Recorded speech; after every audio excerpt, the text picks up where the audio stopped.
Assalamualaikum warahmatullahi wabarakatuh. Perkenalkan, nama saya Rasnadi. Saya mahasiswa dari Universitas Penjasakti Bekasi dengan nomor NIM 2892050072 dari Prodi Manajemen Fakultas Ekonomi Bisnis semester 5 yang akan menyelesaikan tugas ujian akhir semester mata kuliah Manajemen Keuangan dengan materi rasio likuiditas, rasio solvabilitas, rasio aktivitas dengan dosen pengampu Bapak Dermawan MM.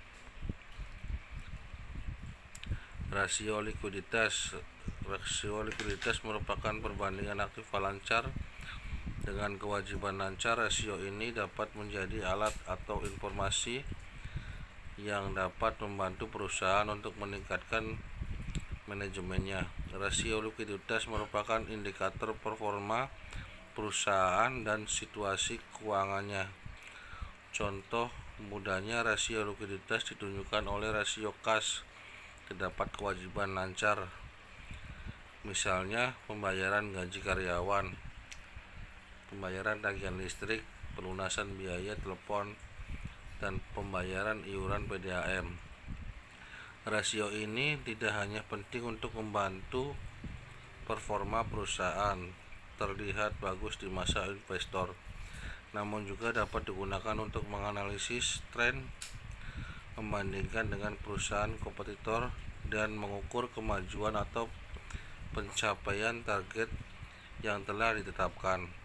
Semakin tinggi likuiditasnya, maka resikonya semakin kecil. Jika sebuah perusahaan memiliki kemampuan membayar kewajiban, perusahaan tersebut disebut liquid. Sebaliknya, perusahaan yang tidak mampu memenuhi kewajibannya disebut illiquid. Jenis-jenis rasio likuiditas. 1. Rasio cepat. Rasio cepat disebut juga quick reaction atau asset test ratio. Rasio ini digunakan untuk melihat likuiditas perusahaan secara cepat dengan membandingkan kewajiban utang jangka pendeknya dengan aktiva lancar.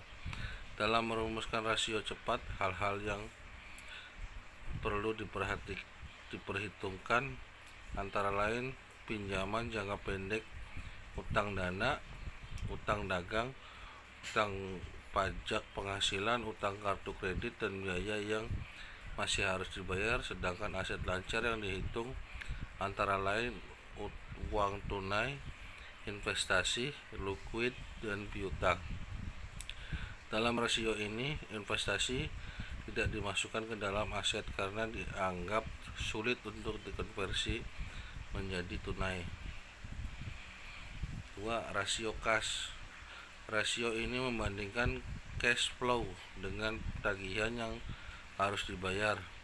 Rasio kas sangat penting untuk mendeteksi tanda merah atau bahaya yang mengancam perusahaan. Perputaran kas yang rendah merupakan penyebab utama kegagalan bisnis kecil. Rasio kas dengan jumlah kurang dari 1 menunjukkan bahwa perusahaan tidak mampu membayar kewajibannya. 3. Margin laba bersih. Margin laba bersih atau net profit margin merupakan persentase sisa pendapatan setelah dikurangi biaya produksi, bunga, dan pajak. Banyak investor yang menilai perusahaan dari rasio margin laba bersihnya. Hal ini dikarenakan net profit margin dapat menunjukkan kemampuan perusahaan untuk memanajemen pengeluaran dan mengonversi sisa menjadi profit. 4. Rasio saat ini. Jenis rasio ini juga disebut rasio modal kerja atau current ratio. Digunakan untuk membandingkan aset lancar perusahaan dengan kewajiban lancar. Yang penting untuk diperhatikan tentang jenis rasio ini adalah memasukkan persediaan sebagai aset lancar, tidak seperti rasio cepat. Rasio perputaran persediaan. Rasio perputaran persediaan atau inventory turnover ratio menunjukkan berapa kali persediaan atau barang investasi dikonversi menjadi penjual selama periode waktu tertentu. Investor sering menilai likuiditas perusahaan dari rasio ini karena inventaris merupakan salah satu aset terbesar yang dilaporkan di dalam neraca keuangan.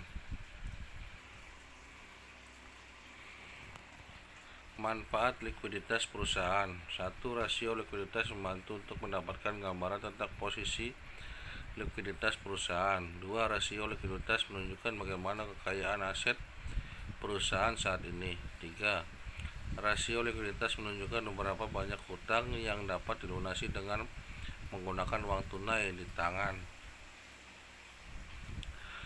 4. Rasio likuiditas membantu untuk memahami kekuatan perusahaan. 5. Rasio likuiditas menunjukkan seberapa cepat perusahaan dapat melunasi hutangnya. 6. Rasio likuiditas membantu untuk memahami seberapa cepat perusahaan dapat mengubah persediaannya menjadi uang tunai. 7. Rasio likuiditas membantu untuk memahami berapa banyak uang tunai atau aset lancar yang diperlukan jika perusahaan mengalami defisit. Rasio likuiditas menunjukkan berapa banyak ideal jumlah uang yang ada di tangan. Contoh, suatu perusahaan memiliki total aset sebesar 1 triliun 1 miliar 1 triliun 100 miliar 65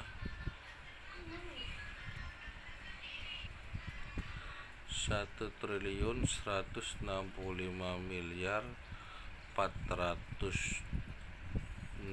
juta 301.686 dan total utang lancar sebesar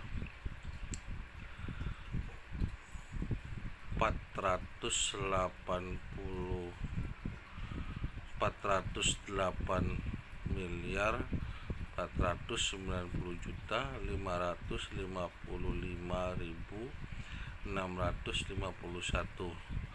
Berdasarkan data tersebut, berapakah rasio lancar yang dimiliki oleh perusahaan tersebut? Jawab, rasio lancar sama dengan total aset lancar atau total utang lancar. Rasio lancar 1 triliun 165 miliar 406 juta 301.686 dikurangi dibagi 408 miliar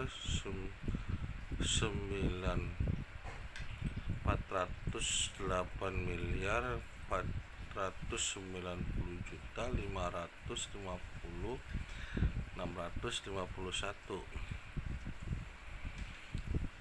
Rasio lancar sama dengan 2,85. Nilai rasio lancar dari perusahaan tersebut adalah 2,85 kali. Nilai rasio tersebut mengindikasi bahwa kemampuan perusahaan tersebut dalam membayar utang sudah baik, sebab angka 2,85 kali menunjukkan bahwa perusahaan bisa menjamin Rp1 utang dengan aset lancar sebesar 2,85 rupiah.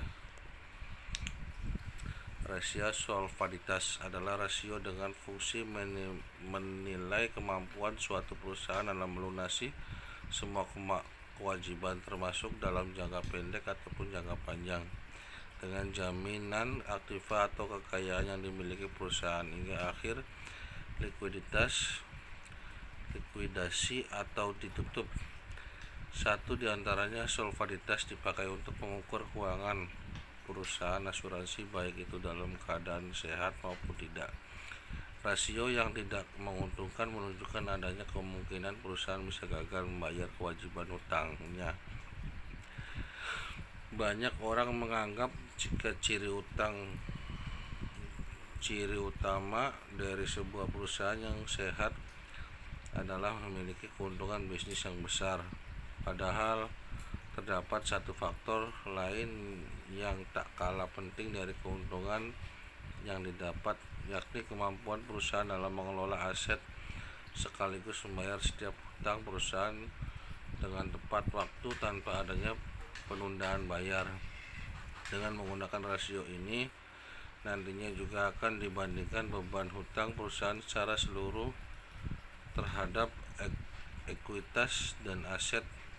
Selain ini, rasio ini juga akan memaparkan jumlah aset perusahaan yang dimiliki oleh suatu pemegang saham ketimbang aset yang dipunyai pemberi hutang atau disebut juga kreditor. Apabila aset perusahaan jumlahnya lebih banyak dipunyai pemegang saham, maka perusahaan bisa dikatakan kurang mengalami leverage. Namun jika pemberi hutang memiliki aset dominan, maka perusahaan terbilang akan memiliki tingkat leverage yang lebih tinggi. Manfaat rasio solvabilitas. 1. Rasio solvabilitas digunakan untuk analisa posisi perusahaan dilihat dari kewajiban piutang mengetahui perusahaan mampu memenuhi hutang beserta bunga. 2. Berguna dalam hal peninjauan keseimbangan nilai aktiva atau aset terhadap modal perusahaan, mengetahui berapa banyak aset yang dibantu hutang. 3. Menganalisis pengaruh hutang terhadap pengelola aset, memudahkan dalam mengetahui berapa porsi modal perusahaan yang dijadikan jaminan hutang jangka panjang. 4. Mengetahui jumlah dana pinjaman yang ditagih karena sudah jatuh tempo terhadap suatu modal perusahaan, meringkas kondisi finansial perusahaan pada kreditur. 5. Perhitungan rasio solvabilitas seperti aktivitas yang krusial bagi reputasi perusahaan di mata kreditur, tidak terbatas pada pemberi hutang saja. 6.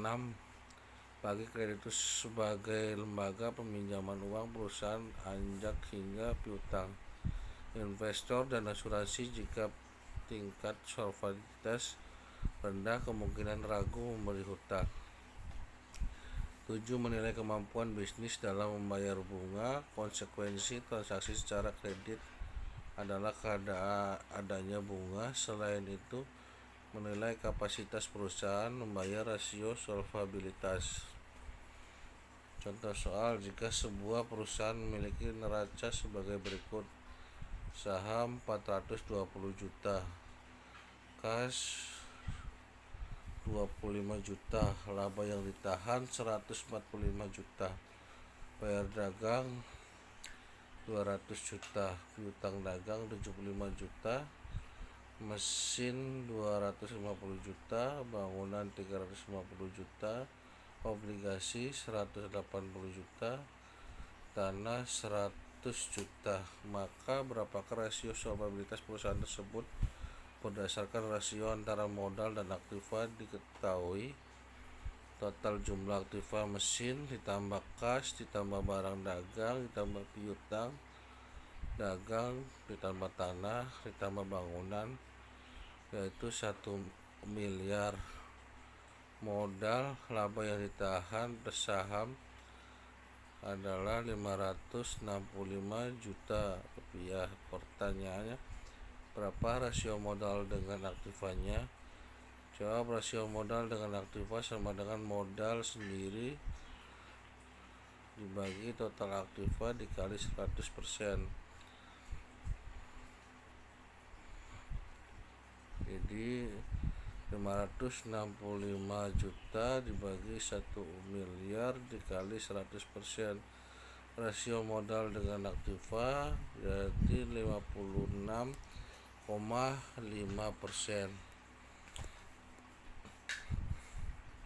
Rasio aktivitas digunakan untuk mengetahui efisiensi organisasi dalam memanfaatkan aset untuk menghasilkan kas dan pendapatan. Rasio ini digunakan untuk memeriksa tingkat investasi yang dilakukan pada aset dan pendapatan yang dihasilkan. Karena alasan ini, rasio aktivitas juga dikenal sebagai rasio operasi atau analisis rasio perputaran. Peran rasio aktivitas atau rasio perputaran dalam evaluasi efisiensi bisnis dengan analisis yang cepat atau atas persediaan aset tetap dan piutang. Rasio ini juga berguna untuk membandingkan bagaimana kinerja perusahaan berdasarkan tren dan dari waktu ke waktu dalam analisis pertanyaan horizontal, atau bagaimana kinerja perusahaan bersaing dengan kompetitor dalam analisis perusahaan yang sebanding. Rasio yang digunakan untuk mengukur efektivitas perusahaan dalam menggunakan aktiva yang dimilikinya, atau dapat pula dikatakan rasio ini digunakan untuk mengukur tingkat efisiensi atau efektivitas pemanfaatan sumber daya perusahaan. Manfaat rasio aktivitas diantaranya adalah: 1. Membantu membandingkan pengembangan bisnis di lini operasi yang sama. 2. Identifikasi masalah dapat dilakukan dengan menggunakan rasio yang benar dan membuat Anda dapat memiliki koreksi yang diperlukan dalam menjalankan bisnis dapat dilakukan. 3. Menyederhanakan analisis dan menyediakan data keuangan dalam format sederhana yang pada akhirnya membantu dalam pengambilan keputusan. 4. Investor dapat mengandalkan informasi yang diberikan oleh rasio aktivitas karena didasarkan pada angka dan data yang akurat. Jenis rasio aktivitas. Pertama adalah rasio perputaran total aset atau total aset turnover. Rasio ini mengukur aktivitas aset, kemampuan perusahaan menghasilkan penjualan melalui asetnya. 2. Rasio perputaran aset lancar atau current asset turnover mirip dengan rasio perputaran persediaan. Perbedaannya adalah rasio perputaran aset lancar mengukur kemampuan perusahaan menghasilkan penjualan dari aset lancar seperti kas, investasi, piutang, dan lain-lain. 3. Rasio perputaran modal kerja.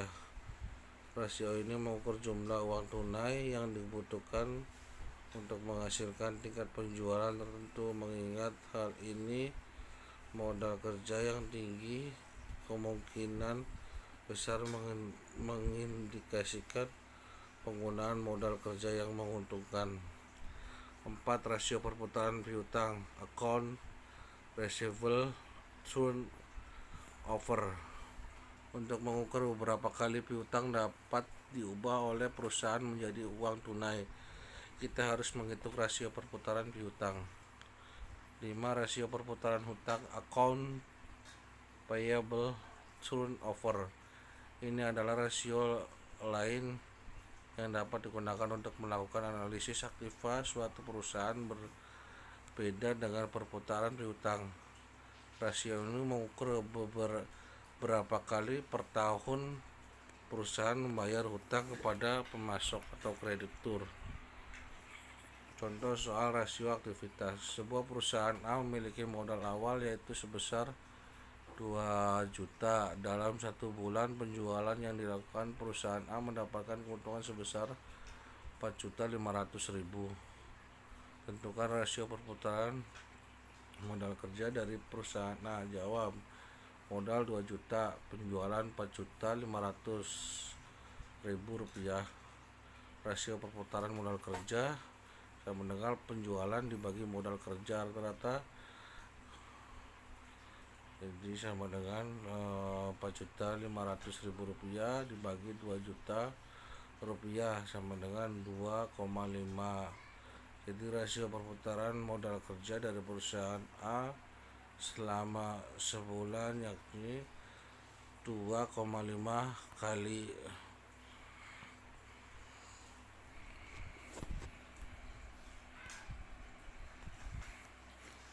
Sekian penjelasan dari saya. Bila mana ada kekurangan mohon dimaafkan. Bila taufik wal hidayah. Wassalamualaikum warahmatullahi wabarakatuh. Terima kasih.